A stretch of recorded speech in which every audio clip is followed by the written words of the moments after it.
Welcome to season 11 of How to Start Up, the podcast helping you start and scale your business with advice from entrepreneurs on what to do now, next, or never. This season, we'll be hearing about all things productivity from amazing entrepreneurs sharing how they've hacked theirs. Hosted by me, Juliet Fallowfield, founder of the B Corp certified PR communications and podcasting consultancy, Fallowfield & Mason. Our mission is to enable you to master your own storytelling, whether that be via PR or podcasting, all with a long-term view. The Department of Education found in 2022 that 63% of UK adults hold multiple roles, demonstrating the extensiveness of the portfolio career. However, how do you create multiple roles for yourself and, more importantly, ensure that you deliver across all of them? To answer this, I wanted to hear from an experienced portfolio career holder who manages several roles at once.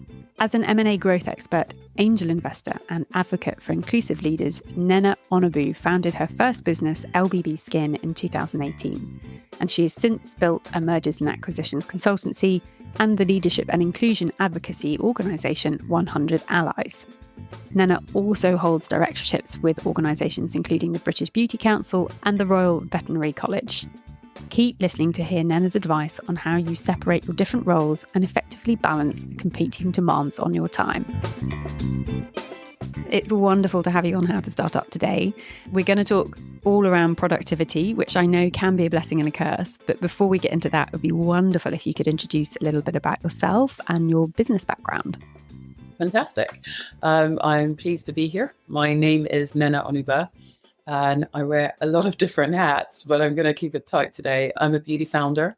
I'm an M&A and strategic growth advisor. I'm an angel investor. I sit on a few non-exec boards, including the British Beauty Council, Royal Veterinary College, and Cheltenham Ladies School. And I'm continually discovering more and more about myself. So amazing. Well, congratulations, first off, because that's an impressive list. And your LinkedIn is something to behold. Today, we really want to talk about portfolio careers, because I think a lot of people, especially coming out of the pandemic, see another way of working and living. And the fact that you don't have to just sell your soul to one business for life anymore in any shape or form. For you, when we were talking to you about coming on the podcast, we wanted to talk about productivity. And I've had a lot of pushback from people going, that shouldn't be celebrated. It's not something that should be heroed, busy fool. And you came back saying, I'd love to talk about portfolio career. So how would you define a portfolio career? That's a good question. Look, for me, it's about making space to really do multiple things, because we're not one thing. Or at least I realize that I'm not one thing. I have different interests, but I also have some skills. So my starting point for me is like my passion, right? And then lead from there. So I start with my passion. I haven't done this for very long. I see I've done it for 6 years, so I'm still figuring it out myself. And prior to that, I did a certain thing for about 15 years. I think in that sort of very straight career platform, I discovered a lot of things, or I understood a lot of things about myself. And I think one of them is I realized that actually, if I'm really passionate about something, I do an incredible job. And my personality type is that I will apply myself. And so I thought, look, I have evidence from my historic career where I did work, not necessarily on things I cared a lot about, and I was extremely productive at it. And so I guess in this portfolio world, I was like, what could it look like if I actually went after things I have a lot of passion about, but I'm still using the skills that I'm quite comfortable and confident I have? Wouldn't it be so much more amazing? So that's really how the journey started, and it keeps evolving. I bet it does. There's never a dull moment. And I feel like I've sort of really conflicted, because a lot of people are telling me niche down, be a specialist in one thing and do that really well, and you become known for that. But my brain is telling me, I love communications, I love podcasting, I love mentoring, and being self-employed, because it's not about the money. It is about keeping my brain happy, and I'm learning more and I'm challenging myself. How do you balance out that becoming successful from a revenue perspective versus maybe spreading yourself too thinly? And then the other part to that is time, but we'll come on to that in a minute. It's really hard, isn't it? It is really hard. Do you feel that actually, as long as you're fulfilled and you're doing right by the work that you're doing, that's fine by you? And if some people think that you're spread too thinly, or, I mean, the expression is a jack of all trade, a master of none. It's like, well, I know I can be a master at being a mentor, and I can be a master at communication. So How does that sit with you? So for me, one of the things, again, like I'm 44, right? So I have a lot of evidence behind me about who I am and what I like and et cetera, et cetera. So a lot of evidence tells me I'm really, focused. So what I've started to really focus on is managing my energy. I have core skills. So even though it seems I'm adding all of these things, it's still building on some fundamentals, right? I'm really good at finance and business.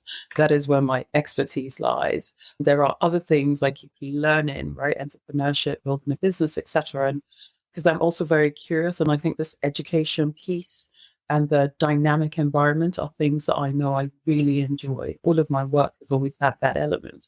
So when I think about it in that way, even though it seems like I'm doing different things, I'm not actually straying too far from that foundation.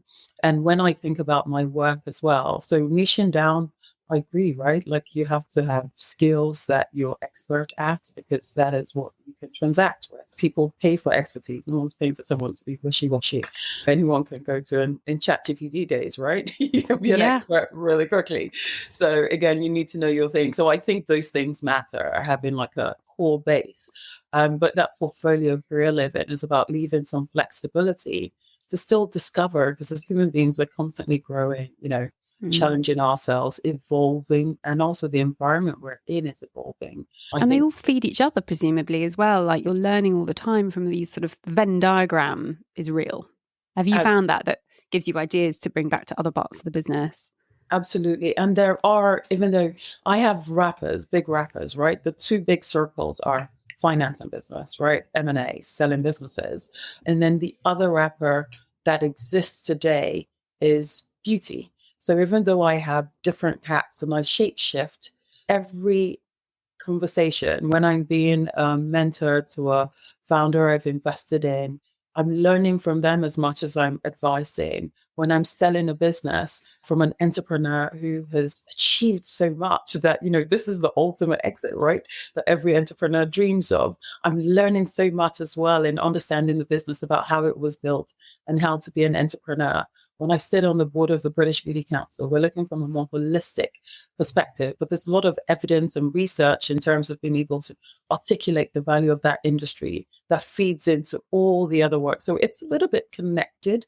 And so again, that's why I said there are big circles so that I don't veer too far out. And let's look at my work, for example, my non-exec work. So one of the things I realized, and I think it's important to understand, because there's a lot of logic to how my portfolio career came about. I came into beauty as a founder, right? So I knew I was going to be dealing with really small businesses, at least for a while in the beginning. And I was like, but I have all this expertise. It's about big business. And I was like, I'll be remiss to discard that. And so actually taking on these non-exec roles, where also I'm exposed to different types of people who think differently and bigger organizations was a way of keeping that relevant, but in a new sector. So again, I'm still learning. And the mishmash, I mean, gosh, this is my power, is that I've been exposed to so many different types of businesses, so many experienced people who I learn from constantly. And I keep evolving. It really excites me. And your mental Rolodex of, I think we're quite similar in that way, that dot connecting exercise. Like, well, that person over there is an email marketing expert, and this person over here has got a beauty brand that needs email marketing, and it's sort of feeding all that time. And we're both talking a lot with our hands. And that, when you said the word energy, it really resonated, because that's what gets me excited. That's where I get in that flow state and that abnormal profit, that extra bit that's just more than just doing the work. What does energy mean to you? When I say it's everything, it really is everything. Because I realize, I'm sure everybody has experienced this, right? Where you have a bit of work and it's taking you a long time to do it. Really, it just doesn't feel natural. One of the things I realized, and that's what the portfolio bit allows me to do, because I have choice. And I'm an entrepreneur, so a lot of things I'm doing, I'm driving as opposed to it being pushed on me. Of course, some stuff is pushed on me because you have teams, etc., right, that you're accountable to. So one of the things with my energy is I've learned systems about how I work. For example, I'm extremely productive at the start of the day. I was like, oh God, how can I wake up earlier so I can capture more of that hyper productive time? And so I do all the hard things, all the strategic, all the creative work has to happen at the beginning of the day. And then the rest of the day starts to shift, right? I'm not saying it's always that way. Of course, I can find creative and productive moments. I'm saying optimums, right?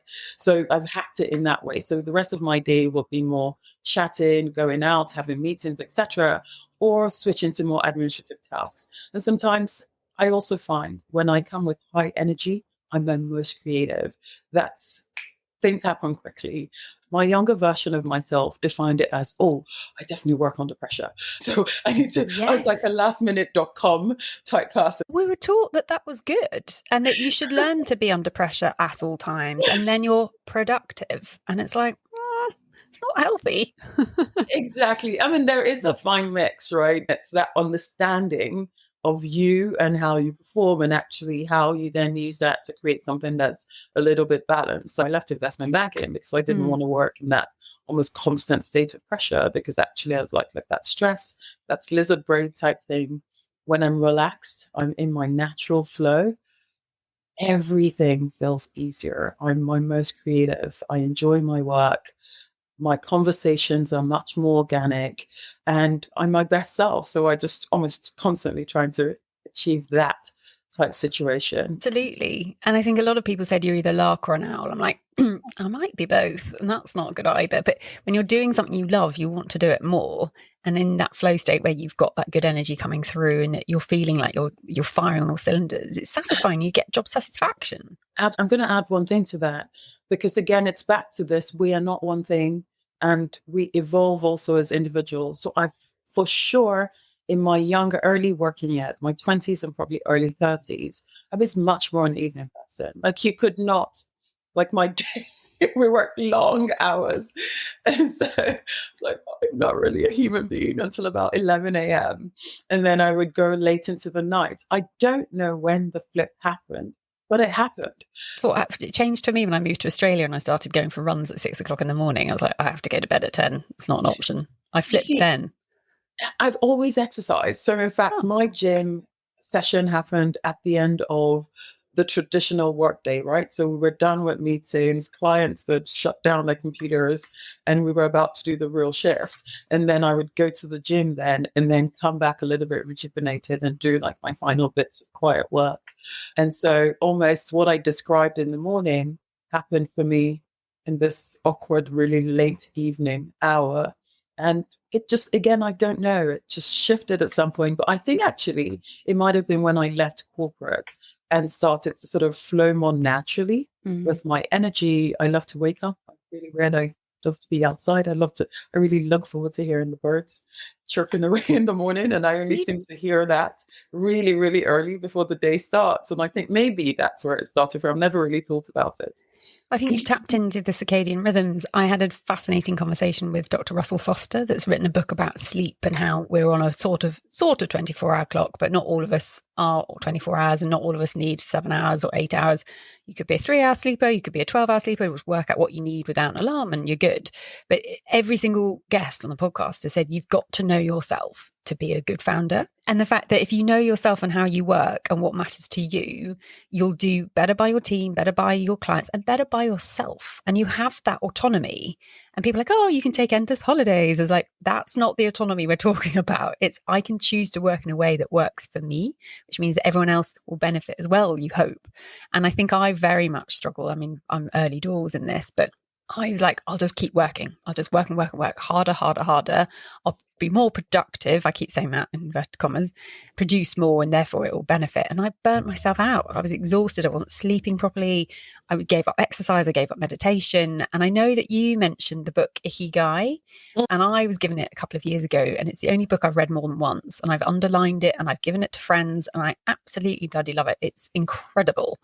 What did that book do for you? Did it shift any mindsets? Absolutely. Like, I don't know what you call that category. I call them the growth book. And I've been on a little bit of journey. So something you said really resonated, which is actually self-mastery, I think is the absolute power. If there's anything people should focus on the most in their lives is if you can understand who you are, I think you have a lot more control because you can tell people your story, you can tell people your narrative. And actually, a lot of the complexities that I think we find in interaction is actually that lack of understanding. And I guess it's what we also call confidence today, right? Because no, your narrative is not my narrative. This is mine, and that is essentially what it is. So with Ikigai, what I really liked about that, and again, the move about 6 years ago for me was, not organic. It was extremely intentional. And I realized that I had proven a lot of things about who I could be in my career and achievements, et cetera, et cetera. And one of the things I realized was important to me was meaning, purpose, etc. And so that book for me, what I loved about it is it started to help me understand, right, and almost work towards something, which is my ultimate goal in my work life, because work will always be important to me. I'm probably borderline a workaholic on some level, right? And so I was like, my ultimate goal is when my passion and purpose and the work that people value, will pay me to do are almost one thing. And so the whole idea of Ikigai and this, what is your passion? What will the world pay you for? That circle, I was like, oh, I really, really like this approach of thinking about things. And let's just keep pushing them together so that I can get there. It's a journey. I'm still working towards it. Well, you've launched 100 Allies. Do you want to tell us a bit about that? Oh, goodness. 100 Allies is like my whole life. So when I say it's my whole life, and that's why I describe it as it's a journey, my life, where I will continue. I'm someone who is unable to see a problem that connects with me and where I think I have a solution that can be applied, and then I walk away from it and I pass it. Of course, I manage my energy, so I don't take on more than I can chew, or at least I try not to. 100 Allies is I guess in the simplest way of describing it, our mission is to lift everyone towards leadership. And it's really about turning potential into success. And it's built around, so again, I always say, diversity is not just how it looks, it's how decisions are made. So this whole focus on how leaders are made, especially in an industry like the one I'm in, which is a consumer and a people industry, where actually to lead and build businesses effectively, you need to have a strong cognitive sense of your consumers. And so for me, because I wear all these different hats and I've come to beauty by way of engineering, accounting, investment banking, so there are lots of, I'm also an immigrant, right? So I came from Nigeria and I moved to the UK almost 24 years ago. So my perspectives and intersectionality is so unique. And so 6 years ago, in the way I came, I was like, that fresh perspective in this industry that I found and I love, I was like, look, I observed that it seems to me like a lot of companies have the same blind spot. The consumer is evolving. They all want to grow, yet they're sleeping on lots and lots of opportunity. And mostly because the people who actually know how to unlock the opportunity authentically were often not in the business, in the wrong role, or unsupported and quietly quitting. And I was like, this is ridiculous, right? You're missing out on business opportunity from this very homogeneous. And so that's where 100 Allies was born from. I was like, look, because of my intersectionality and also because of the experience that I came with, which is as a woman from a lower socioeconomic background, a woman of color, I've navigated many lonely spaces. And there were some strategies that accidentally, and this is what I love about my life, is so many things organically have happened and have taught me. And so accidentally, there was some sponsorship, executive coaching, the power of believing in someone's potential as being things that really allow people that you might not ordinarily code to be successful, to show some element of what potential can look like, that power of believing.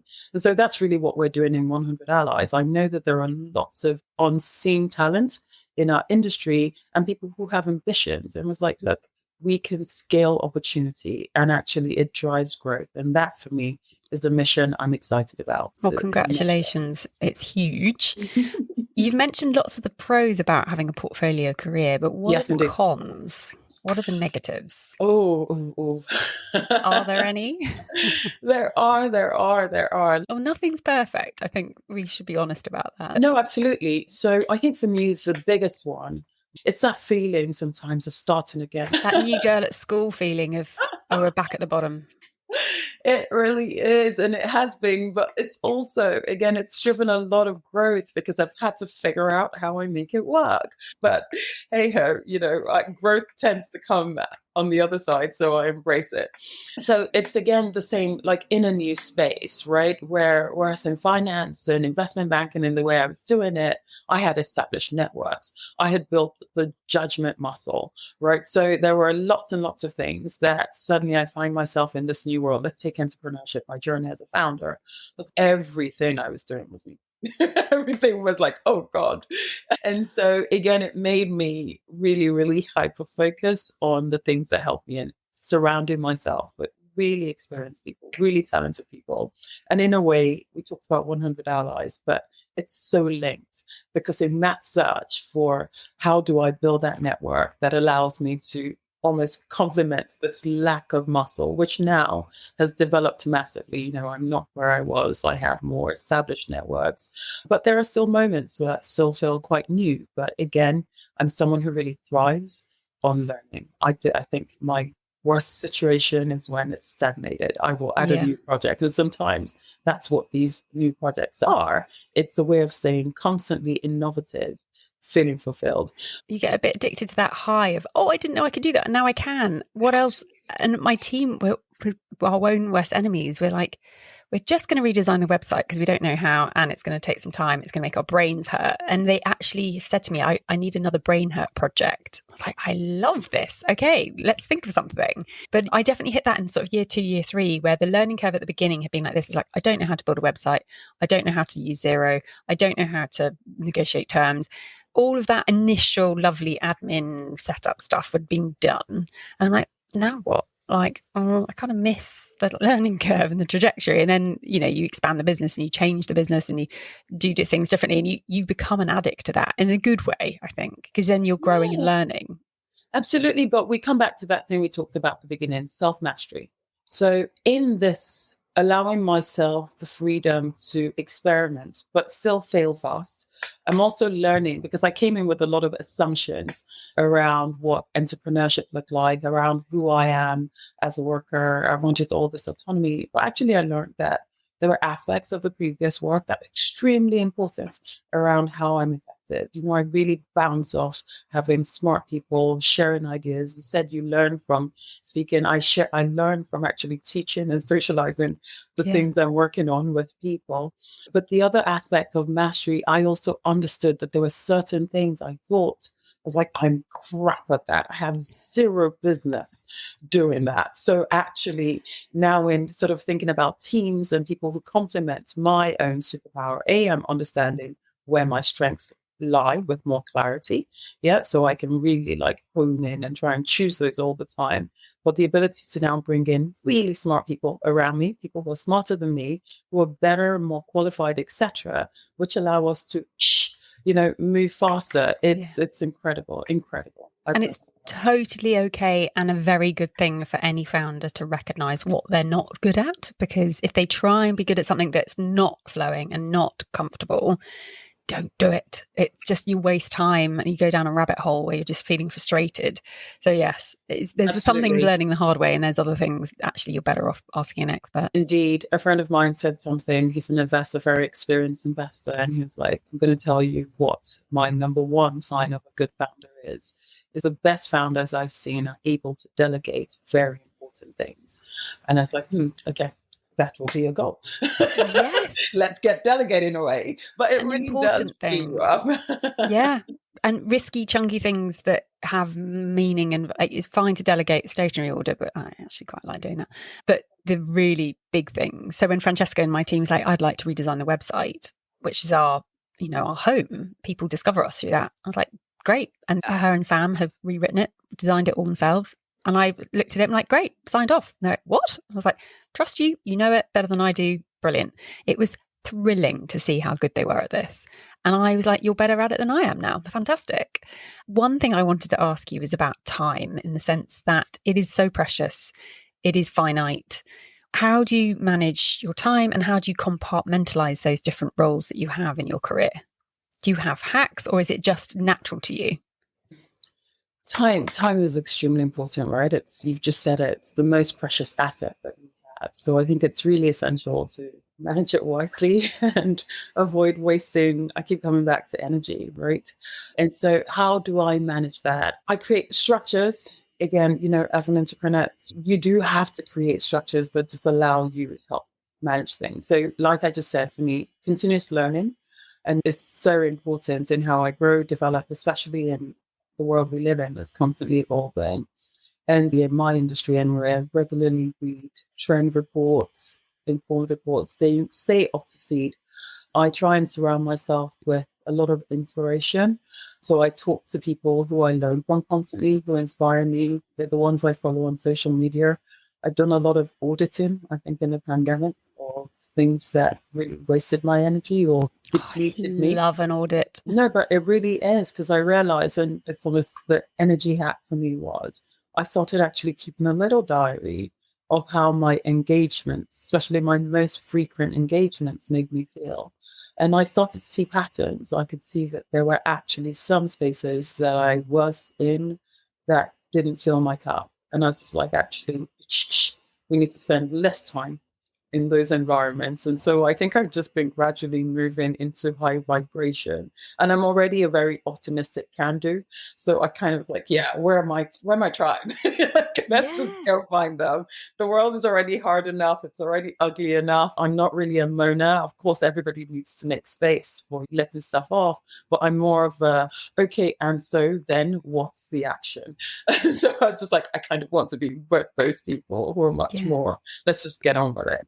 We can drive change in our own little way. So that for me is really important.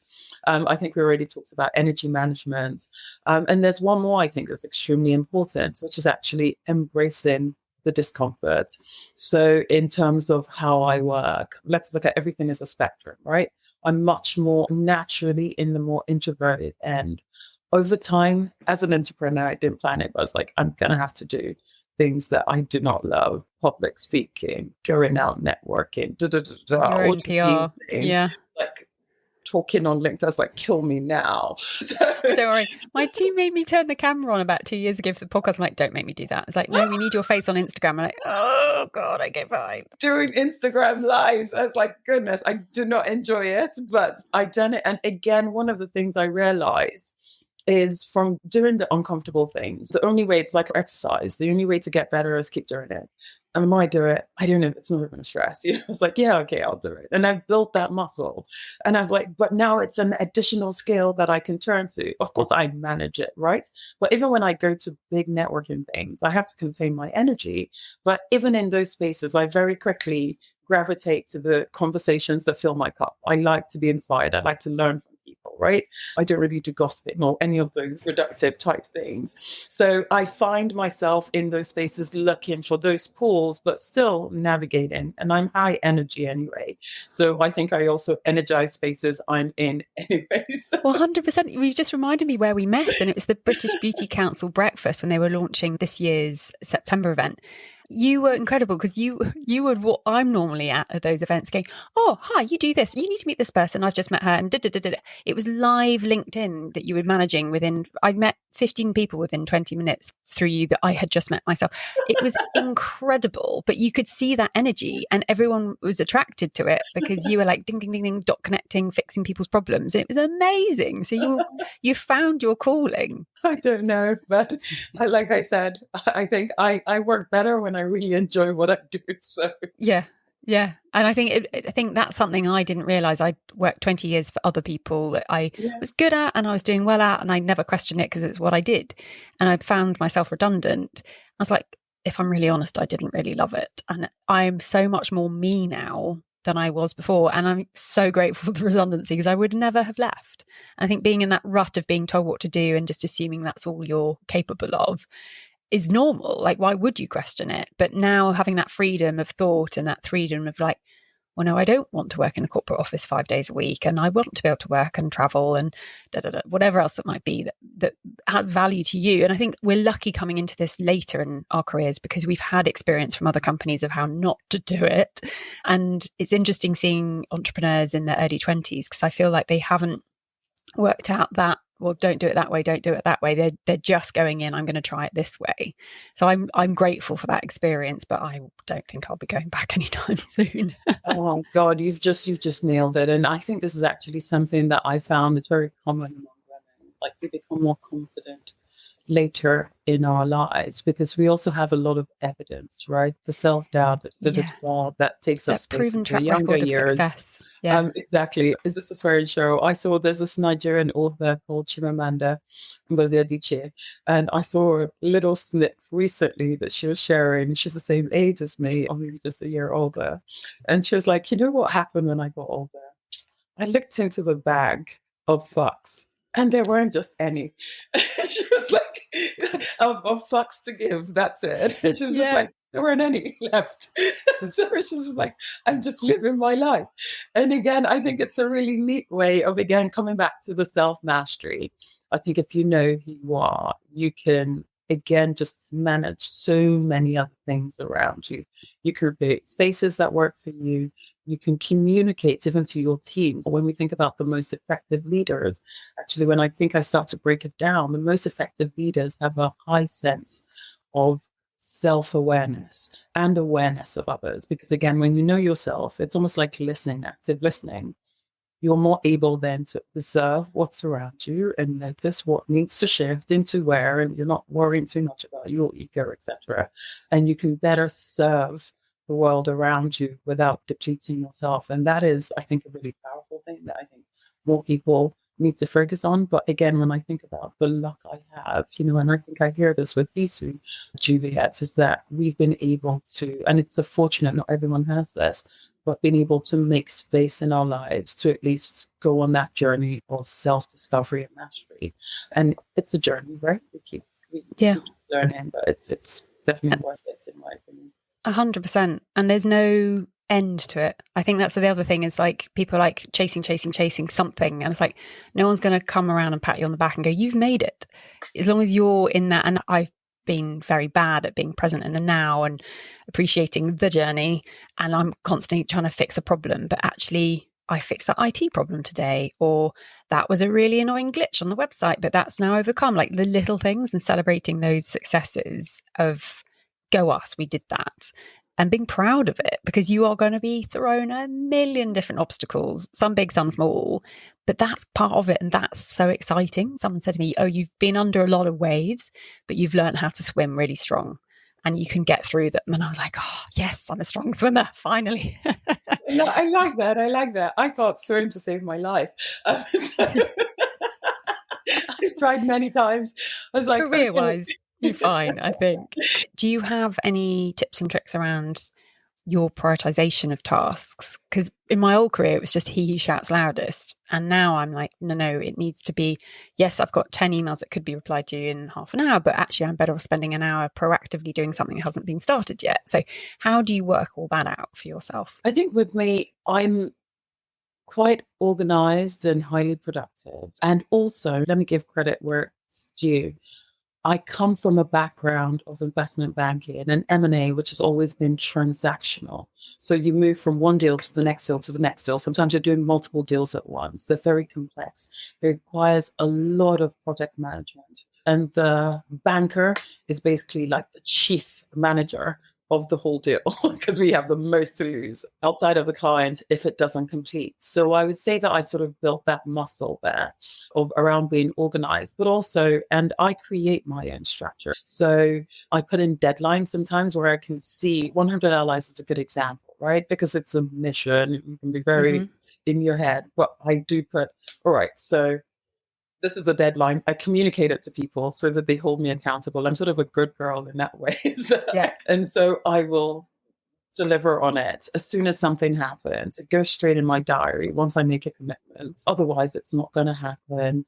Deadlines and prioritization, my non-exec work, luckily, the base commitment is you're going to attend this many meetings, and you're going to have to read papers beforehand. This is scheduled well in advance. So I can also schedule time to look at the papers, etc. And I just continue sort of with those sorts of hacks. And then, but again, all of this is managed around the energy points that I came to, which is just managing it a little bit. And one last thing as well that I would say around prioritization, I think it's also a journey, right? So I would say that early in my beauty journey, where I was really in high learning mode, and I was saying yes, asking like comment, and so again, but that was necessary. So I would say that the boundaries and the prioritization, etc., around there were slightly more loose. But then from watching my energy, I can see where I'm like getting close to burnout. And I was like, okay, now it's time to put some boundaries in place. I'll give you an example. I love meeting new founders. I love hearing about innovation. I love hearing about who's breaking things and rebuilding them in more efficient ways. I could spend all week just talking to people and learning what like AI is my new pet project. It's like, what? It's like wild. But one of the ways I was like, I can't do that. So again, structure looks like Friday afternoons, 30-minute slots. And if you come into my existence, let's find a window there. And that's when that happens. So it's just a very practical example of how I still find that mix. And another one I do is Mondays. For example, my Mondays, I typically don't put meetings in there because it's my one day. No meeting Monday. Exactly. I don't know where I saw this. I'm pretty sure I didn't come up with this. So money aside, what does success look like to you? That's a really big question, isn't it? But it's also easy for me, right? Because it's sort of where this journey started. It's really about impact. It's about whose life I've changed as a result of my and how I've made the world a better place. My portfolio journey began with the goal of sort of aligning more purpose and meaning into my work. So success is about building something that really feels aligned with those values and drives that purpose. And so again, I'm on the path of sort of creating that, or I want to have led a meaningful life, but also I want to create wealth around what I do. So again, managing those two is an aspiration. To be able to put people and planet above profit, and there's no shame in profit. You can do more good work if you've got a successful business to help that work happen. So yeah, it's really interesting. And what would your question be for the next guest? So I think my question, recently I was on a chat and someone asked something. In the world we're in today, we often focus on big systemic problems. But what is one small action or contribution that you could regularly make to improve a mission that's important to you or to the world? And what's that one thing was actually the question. I've invented a job for myself. Like, I'm good. It's okay. But seeing the business world from those two lenses, a lot of people are like, well, how many people do you employ? And what's your turnover? And are you going to exit? And these big ticket things that define success. And for me, it's like, I like going to work every day and I can change my commute if I want. And there's little things that have a big impact. And it's those little things that all add up to, is your brain happy? Are you living a healthy lifestyle? Are your team happy? Are your clients happy? Like those small things I think are so much more important than the big ones, or they feed the big ones. I'm going to flip this to how, say, practically for me, that plays out, because it's something I'm doing now. So I live in a world, because of where I'm a female entrepreneur, I work in finance. I'm often seeing this, oh God, female entrepreneurs, there's no funding available. Like life is so hard in the early stages when you're building. There's no capital, there's no resources, there's no. And I was like, these are all big problems, right? So when it's like so big, how do you even grapple how you think about addressing it? And actually, the reflection for me was like, but there are actually practical steps, right, that we can take. So if you say you care about female entrepreneurship, friggin' buy from female entrepreneurs, right? So it was like, let that be your one action or motivation. I then, in fact, more recently, my last LinkedIn post was extending this a little bit. I found myself, I'm an M&A advisor, but I've also been on the bootstrap solopreneur journey. I understand how immensely difficult and how little love, and that also fuels my passion, there is in that early, it's still risky. You haven't found product market fit. So people don't quite love you naturally yet. I was like, A lot of founders would come to me in this sort of distress moment. I've been building my business for a few years. I'm now tired. It's not working. I need to look after my own mental health.